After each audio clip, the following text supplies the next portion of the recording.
그럼에도 불구하고 이 결혼 초기 남편에게 관심과 애정을 쏟았던 메리는 얼마 후에 임신을 하게 됩니다. 오, 그래도. 하지만 임신 후부터 달리경이 더욱 강압적으로 굴면서 부부 사이는 점점 멀어져만 갔는데요. 그러던 이때 이 궁정에서는 메리의 임신에 대한 흉흉한 소문이 퍼지기 시작합니다. 달리의 아이가 아니다. 네, 맞습니다. 바로 메리의 배 속에 있는 아이 아버지가 궁중 악사이자 메리의 비서였던 다비데 리치오라는 것이었습니다. 뭐야, 또 불륜이야? 진짜일까 막장. 아닐까? 그래 메리가 그 여왕님께서 그렇게 함부로 하지 않으셨을 것 같은데. 메리 지조가 있어 보이는데. 모르겠는데. 이 소문의 온상지는 스코틀랜드의 개신교 귀족들이었는데요. 이 메리 부부 사이의 불화를 이용해서 여왕의 권력을 약화시키고 악소문을 퍼뜨린 거였습니다. 프랑스 궁정 생활이 그리웠던 메리에게 궁정 악사였던 리치오는 큰 위안이 되었습니다. 하지만 두 사람은 소문처럼 깊은 관계는 아니었지요. 그러니까 그 메리를 음해하려는 사람들이 그렇게 많았던 거네요. 네. 하지만 달리경은 소문의 진위 여부와 상관없이 광기에 빠져들어 복수를 준비하게 됩니다. 아니 근데 소문이 진짜인지 가짜인지도 모르는데 그렇게 복수하려고 한다고요? 네. 그만큼 질투에 또 불타올랐던 것이죠.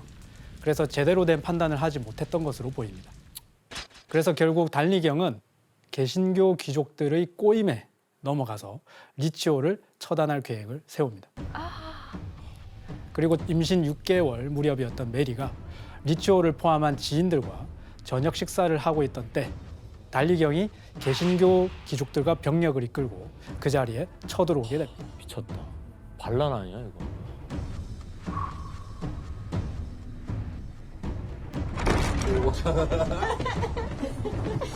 어떡해.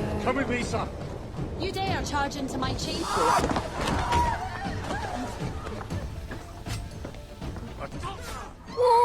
징그러.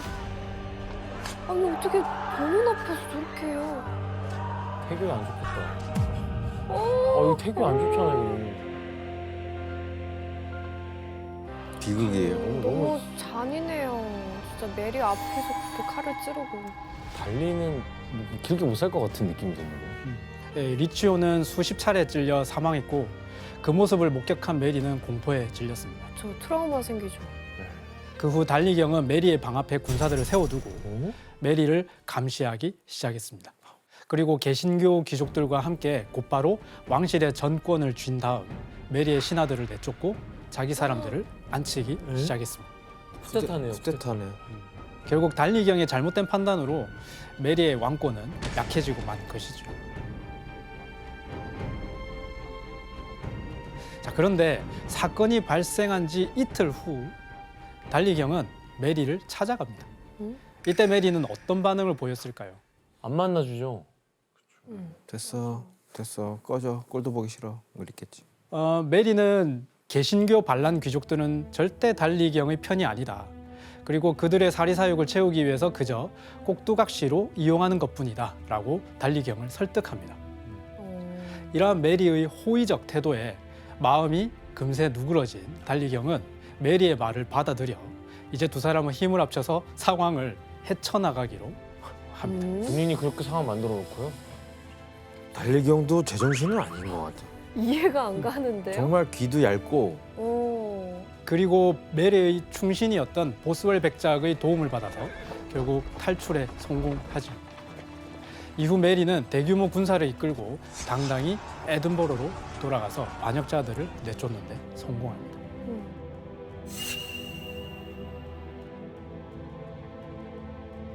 그리고 얼마 후인 1566년 6월 19일 이 스코틀랜드에서는 메리의 뒤를 이을 후계자 아들 제임스 6세가 탄생하게 되죠. 아들을 낳았구나. 그렇다면 함께 반역자들을 무사히 처단하고 아들까지 낳은 메리와 달리경은 이후에 잘 지냈을까요? 아니요. 달리경 하는 것을 보니까 안 돼요. 달리경은 달리 방법이 없어요. 안타깝게도 이 메리가 그녀의 최측근이자 부부의 탈출을 도왔던 보스웰 백작과 내연 관계를 맺게 된 겁니다.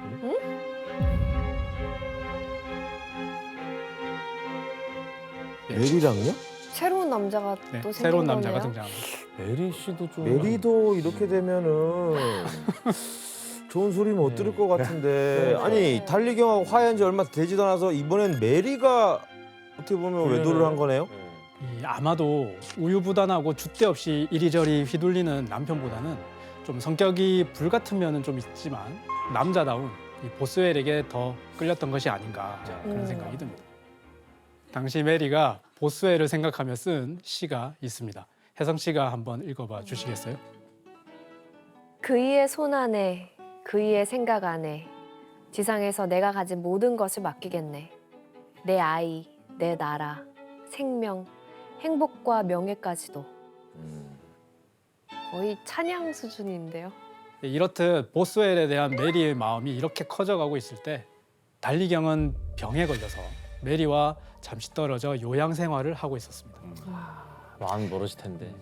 그러던 1567년 2월 10일 밤 달리경이 머물고 있던 거처에서 의문의 폭발 사고가 발생합니다. 뭐야?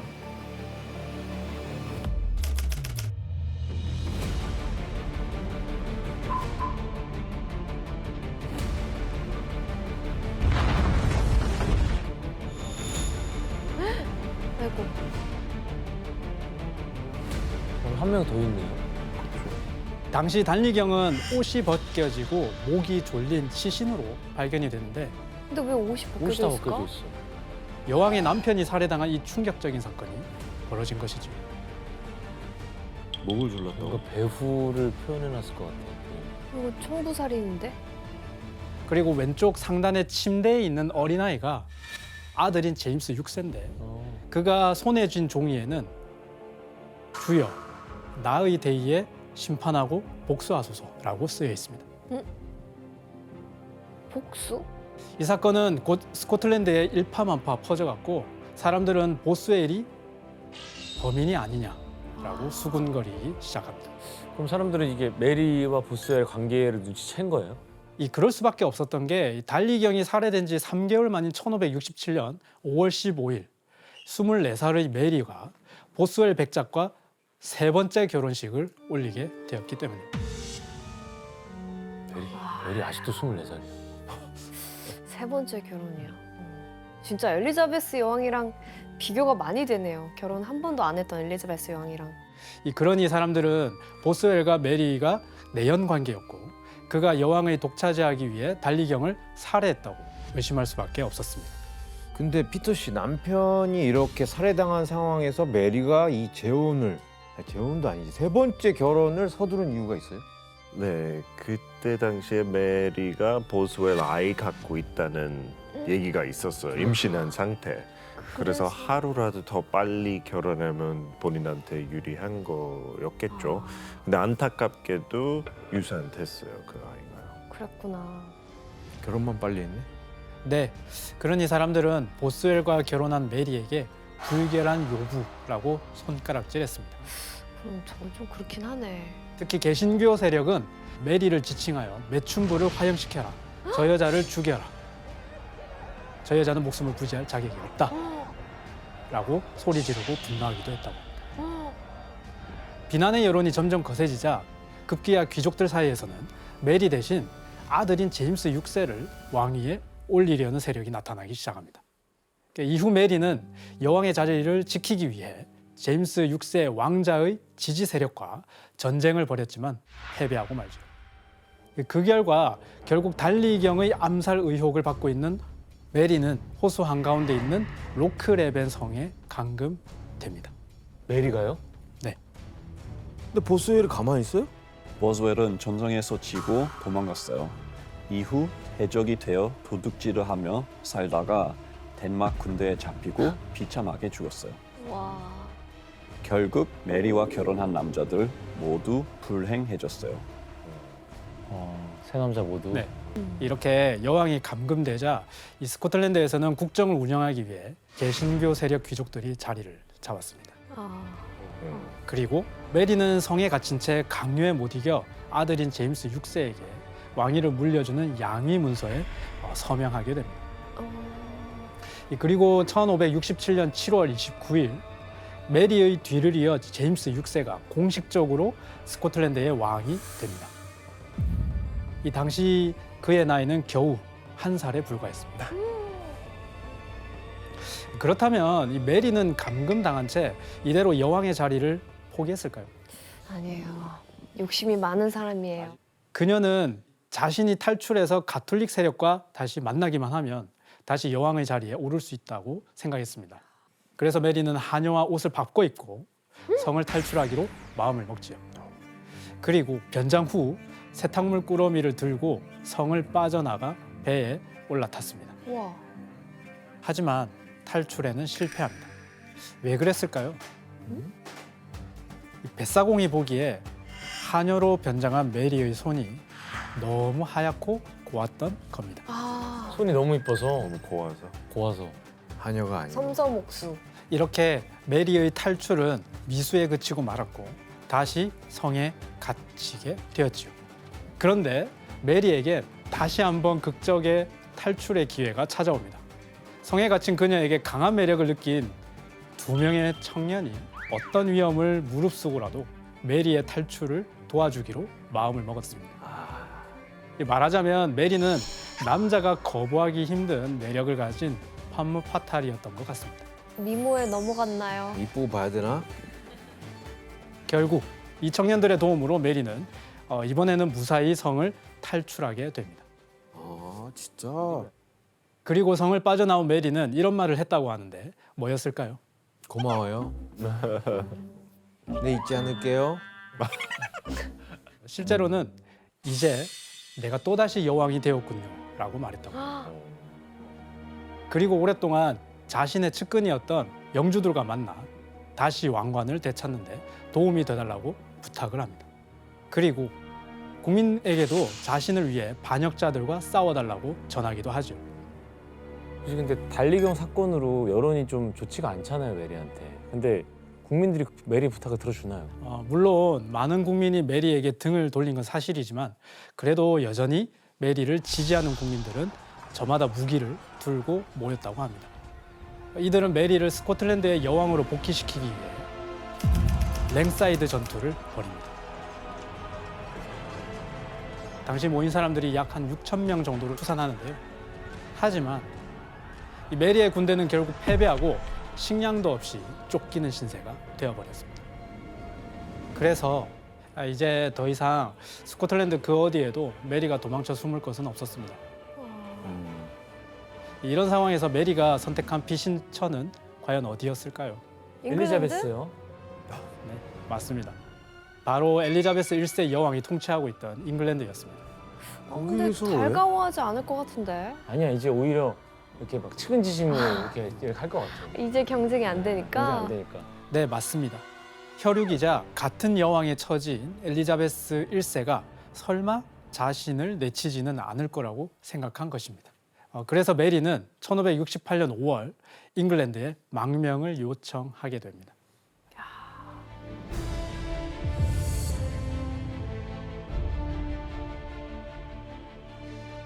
이 엘리자베스 1세의 마음은 매우 복잡해졌습니다. 왜냐하면 잉글랜드에는 여전히 메리를 구심점으로 삼는 가톨릭 세력이 여전히 남아 있었기 때문입니다. 고민 끝에 엘리자베스 1세는 이 일을 기회 삼아서 메리를 확실히 자신의 영향력 아래에 둬야겠다라고 생각을 하게 됩니다.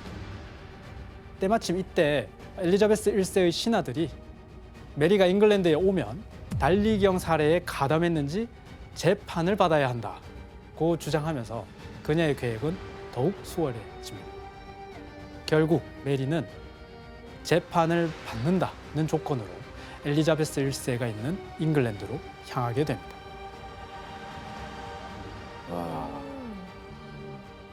잉글랜드에 도착한 메리는 몇 주간의 기나긴 재판을 받았습니다.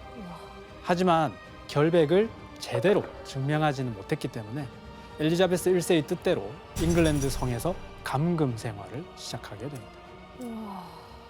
스타 씨, 드디어 이제 메리가 엘리자베스 1세 여왕의 통제 아래 들었습니다. 엘리자베스 여왕은 그러면 이때 메리를 어떻게 대했어요? 꽤 많이 보살폈어요. 뭐 아프면 자기 주치 의사 선생님도 보내주고 패션 같은 거에 뒤처지지 않게 그 최신 옷하고 패션 다 입고 지냈다고 해요. 돈도 엄청 많이 썼대요. 일주일에 한 2천만 원?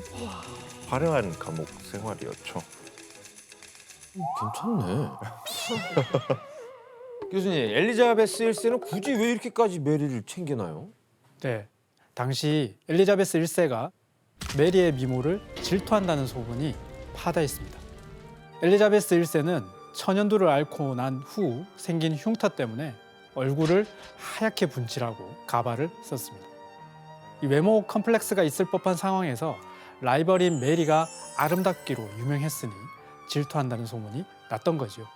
그래서 이런 소문을 잠재우려고 감금 생활을 하는 메리에게 더 신경을 썼던 것 같습니다.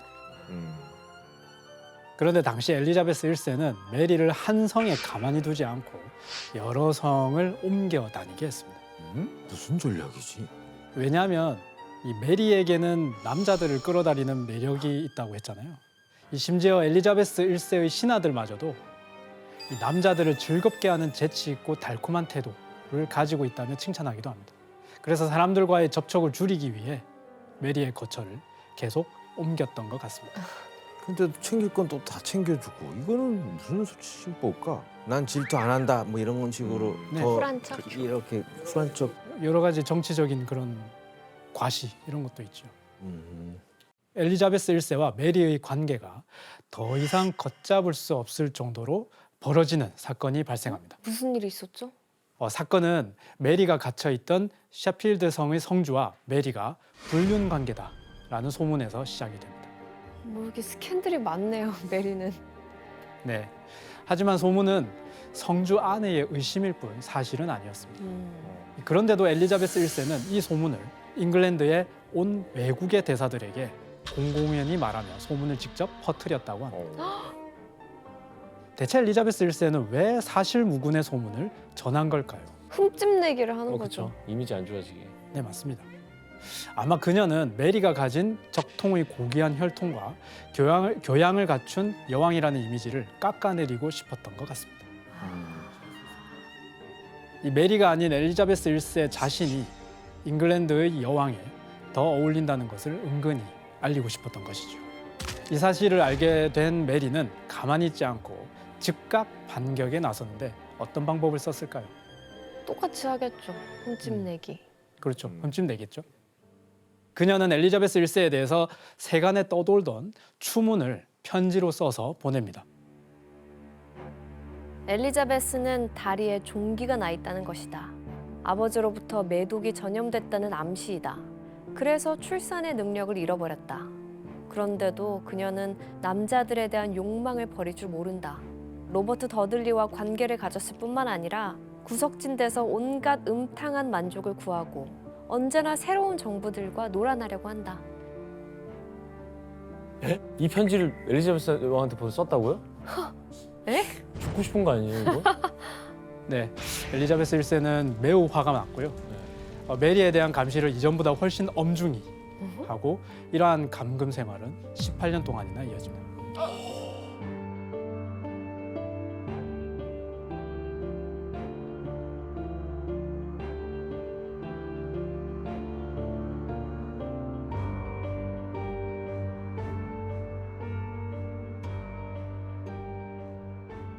아니 근데 애초에 여기를 넘어온 게 잘못된 것 같아.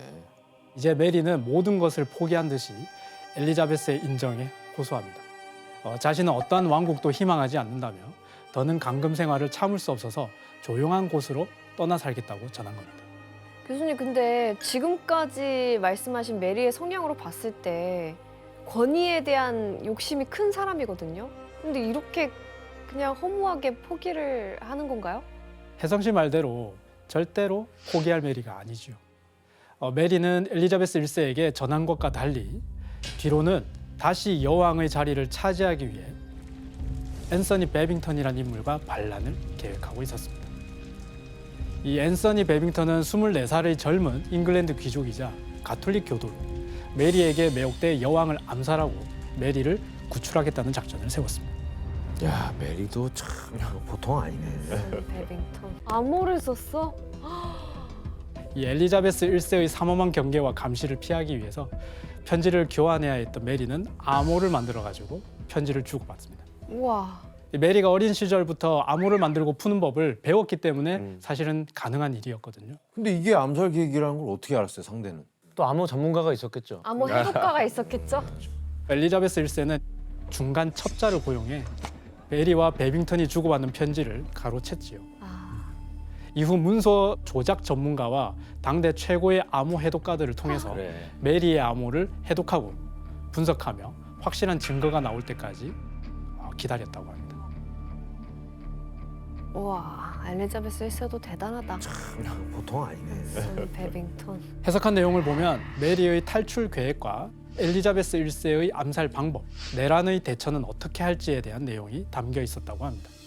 그래서 엘리자베스 1세는 메리의 암호 편지를 역으로 이용해서 베빙턴에게 공범들을 묻는 위조 편지를 보냈습니다. 우와, 똑똑하다. 싹 다 뿌리 뽑으려는 거지. 우와. 그렇죠. 반란 세력을 모두 잡아내기 위한 묘수였던 건데요. 이 당시 보냈던 위조 편지가 남아 있는데 함께 보실까요? 네. 한 글자도 모르겠어요. 엘리자베스 1세는 위조 편지를 통해 메리와 반란자들이 절대 빠져나갈 수 없는 덫을 놓았던 겁니다. 이 계획을 실행에 옮길 6사람의 정체를 알면 더 상세한 조언을 시기적절하게 할 수 있을 것입니다. 같은 목적으로 당신의 계획에 관련된 사람들의 이름도 모두 알려줬으면 합니다. 아 이거 너무 의심스럽잖아. 너무 노골적인데. 냄새가 너무 나요. 엘리자베스 1세가 지금 한 수 위예요. 결국 반란에 가담한 자들은 이 편지 때문에 모두 잡혀서 사형을 당합니다. 그리고 메리도 명백한 증거가 나오자 이번만큼은 도저히 빠져나갈 수 없게 됩니다. 그치. 아니 근데 아들이 있잖아요. 그럼 엄마를 케어 못해요? 네, 제임스 6세는 사실상 엄마를 실질적으로 본 날이 별로 없습니다. 그렇죠. 그러다 보니까 애착 관계가 생각보다 크지 않았고요. 그리고 엘리자베스 1세가 메리를 완전히 몰락시키기 위해 혹시라도 이 제임스 6세가 어머니의 편에 들까 봐 미리 매수해 놓은 겁니다. 제임스 6세를요? 네. 반전인데.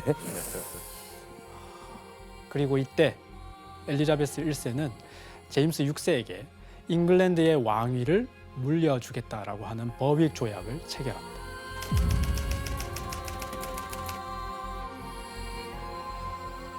단 여기에 메리의 석방에 대한 조항은 포함되어 있지 않았습니다. 이 메리의 구원이 되어줄 마지막 희망인 제임스 6세마저 엘리자베스 1세가 결국 자기 편으로 만든 것입니다. 어떡해. 제 아들도 자기 편이 아니야.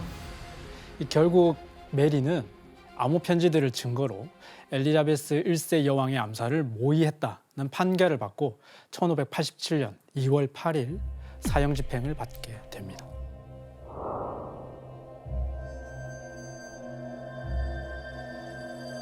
이 메리는 붉은색 드레스를 입었는데 이 붉은색은 가톨릭에서 순교를 상징하는 색으로 메리는 이 옷을 통해 자신은 결백한 가톨릭의 순교자라고 말하고 있었던 겁니다. 저기 지금 도끼를 들고 내리치려는 거잖아요. 저게 한 번에 돼야 되는데. 이 처형의 순간이 다가오자 메리는 주여 당신께 내 영혼을 맡기나이다를 끊임없이 말하고 있었습니다. 이 긴장감과 처절함이 감돌던 이때 드디어 사형 집행인이 도끼를 내려칩니다. 그런데 불행히도 메리의 목숨은 한 번에 끊어지지 않습니다. 이 첫 번째 타격이 빗나가서 그녀의 머리 뒤쪽을 강타한 겁니다. 어떡해. 아, 저 사형수 일부러 그런 거 아니야?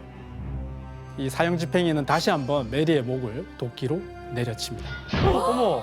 얼마나 고통스럽겠어. 그리고 한 번 더 도끼질을 한 후에야 완전히 머리가 떨어져 나가게 됩니다. 이로써 파란만장했던 스코틀랜드의 여왕 메리의 45년간의 삶이 끝을 맺게 되지요. 이 메리가 도끼로 처형당한 지 16년이 지난 후 엘리자베스 1세 여왕도 숨을 거두었습니다. 이 후계가 없었던 그녀의 뒤를 이은 건 메리의 아들이었던 제임스 6세였죠. 아니 그러면 엘리자베스 1세가 메리를 처형하긴 했지만 메리의 아들이 잉글랜드의 왕으로 후계를 이었으니까 꼭 엘리자베스가 승리했다고 볼 수도 없겠네요. 그럴 수도 있죠. 하지만 엘리자베스 1세는 제임스 6세를 통해 잉글랜드와 스코틀랜드가 한 명의 군주 아래 통합될 수 있다는 점에서 이것은 잉글랜드에게 정치적 이득이 크다라고 생각을 했습니다. 게다가 제임스 6세는 어릴 때부터 줄곧 개신교 군주로 성장했기 때문에 두 왕국을 종교적으로 통합된 형태로 통치할 수 있을 거라고 기대했습니다. 엄마랑 또 종교가 달랐구나. 네. 이를 통해 최초로 잉글랜드와 아일랜드, 스코틀랜드와 웨일즈를 총괄해서 통치하게 된 영국의 국왕으로 기록이 됩니다. 지금의 영국 국기인 유니언 잭의 유래도 바로 이때 나왔습니다. 영국 국기가 이때 나왔다고?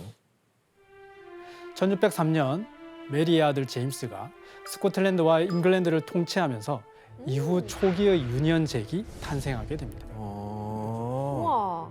이후에 1801년에 아일랜드의 국기까지 더해져서 현재의 우와. 유니언 잭이 완성이 되는 겁니다. 와 저렇게 섞이는구나 국기가. 오늘은 두 여왕의 라이벌 관계를 통해 스코틀랜드와 잉글랜드의 뿌리 깊은 갈등을 알아볼 수 있었습니다. 하지만 이 갈등은 엘리자베스 1세가 제임스 6세에게 왕위를 넘겨줌으로써 마무리되었죠.